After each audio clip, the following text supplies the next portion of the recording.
خبر شامل کرتے ہیں فیصل آباد سے، جہاں پر فیصل آباد یونین آف جرنلسٹ دستور FUJ سیکریٹریٹ میں تحریک قومی زبان پاکستان کا سالانہ اجلاس منعقد کیا گیا۔ اجلاس کی کارروائی اللہ تعالیٰ کے کلام پاک سے شروع ہوئی۔ تلاوت قرآن کے بعد محمد شاہد محمود نے اجلاس کی صدارت کی۔ اجلاس کی صدارت کرتے ہوئے انہوں نے کہا کہ آواز اردو کے لیے کوشاں تمام تحریکوں کے حوالے سے بھی بات چیت کی۔ اس کے بعد مہمان خصوصی ڈاکٹر شاہد اشرف نے خطاب کیا۔ انہوں نے اپنے خطاب میں اردو کی تاریخ، اردو کی مخالفت کی وجوہات، دنیا کی چھٹی بڑی زبان اردو کے حوالے سے مزید اہمیت اجاگر کی۔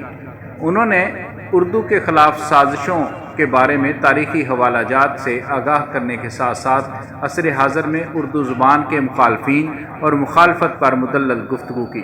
اس کے بعد حل، مداوع اور سدباب اور تجاویز پیش کی۔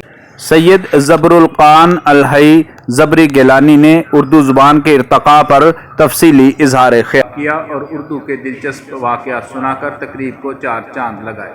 تقریب میں قرۃ العین، ہما ارشد اور انس کے ہمراہ دیگر معزز مہمانان گرامی بھی شریک تھے۔ شرکاء محفل نے فردن تعارف خود پیش کیا اور تعارف کے ہمراہ اردو زبان سے اظہار محبت کیا۔ تقریب میں شامل تمام مہمانان گرامی نے سوال و جواب پر مشتمل نشست کا اہتمام کیا۔ پاکستان کی قومی زبان اردو ہوگی، یہ پاکستان بننے سے پہلے ہی طے تھا۔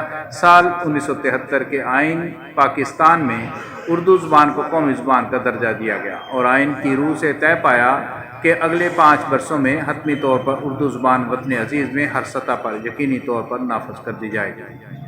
اس موقع پر معروف افسانہ نگار شاہد محمود نے گفتگو کرتے ہوئے اردو زبان کی اہمیت پر روشنی ڈالی۔ دیکھیں، میں سمجھتا ہوں کہ ہمیں اتحاد کی ضرورت ہے۔ میں نے پہلے بھی گزارش کی تھی کہ ہم سال بھر پورا سال جو ہے وہ بہت ساری تنظیمیں، تحریکیں ہیں ایسی جو کام کر رہی ہیں۔ اغراض و مقاصد جو ہیں وہ اصل چیز ہیں۔ اگر ہمارے اغراض و مقاصد ایک ہیں تو لیکن جو تاثر جا رہا ہے عام لوگوں کو وہ یہ جا رہا ہے کہ کمپٹیشن چل رہا ہے، اس میں ایک مقابلہ ہے، جیسے سیاسی جماعتوں میں ہوتا ہے نا، ویسے ایک طرح کا تاثر لوگوں کو جا رہا ہے۔ جو ابھی میری بات ہوئی ہے احباب سے، ان سے مجھے یہ تاثر ملا ہے کہ میں نے آپ کو بیان کر دیا ہے۔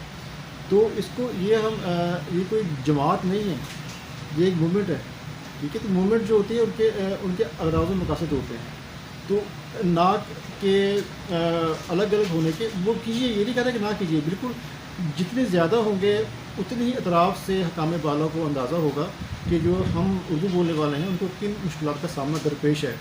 لیکن 1 سال کے بعد جو ایک دن آتا ہے اردو کا بالخصوص مقرر کیا گیا ہے، اس میں سب لوگ جو ہیں وہ اکٹھے ہو کر ایک گرینڈ قسم کا فیسٹیول کریں، اس میں سب اکٹھے ہوں، ایک ساتھ ہوں۔ ڈی میڈیا نیوز فیصل آباد۔ ڈی میڈیا نیوز چینل کو لائک کیجیے، سبسکرائب کیجیے اور بیل آئیکن کو آن کیجیے۔